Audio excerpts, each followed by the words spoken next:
Mission शक्ति रे कार्य करुवा समस्त मेंबर मानक पई आसिला बड़ खबर।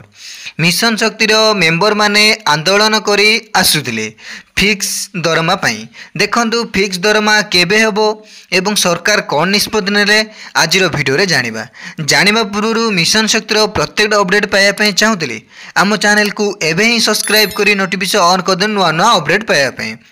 देखंतु मिशन शक्ति मेंबर माने आंदोलन करी आसुथिले एवं ओएलएम ऑफिस मध्य जाइथिले सेठारे मध्य प्रतिश्रुति देइथिले फिक्स सैलरी दिया जिवो किंतु फिक्स सैलरी न मिलिबारु पुणी रैली करथिले। सरकार मध्य सेठी किछि कथा सुनि नथिले किंतु आंदोलन आसिला परे गोटिए नोटिस जारी करा जाइछि।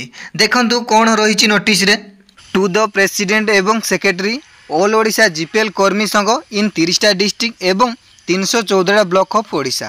मैडम ऑल ओडिशा कर्मी संघ तरफ और 314 ब्लॉक रो कम्युनिटी सपोर्ट स्टाफ को अवगत निमंते जणाई दिगला कि आंबे माने आज को 6 मास होला BDO collector SMD government and mission शक्ति मिनिस्टर को आंबे पूर्व पाउथवा निर्धारित पारिश्रमिक राशि पाइबा पई जणैले मध्य ताहार कोनोसी समाधान हेई पारेला नाही। आंबे 314 ब्लॉक रो सीएसएस माने ता 15/9/2025 रिखरे विभागीय ऑफिस सामने गणधारण बसिलु।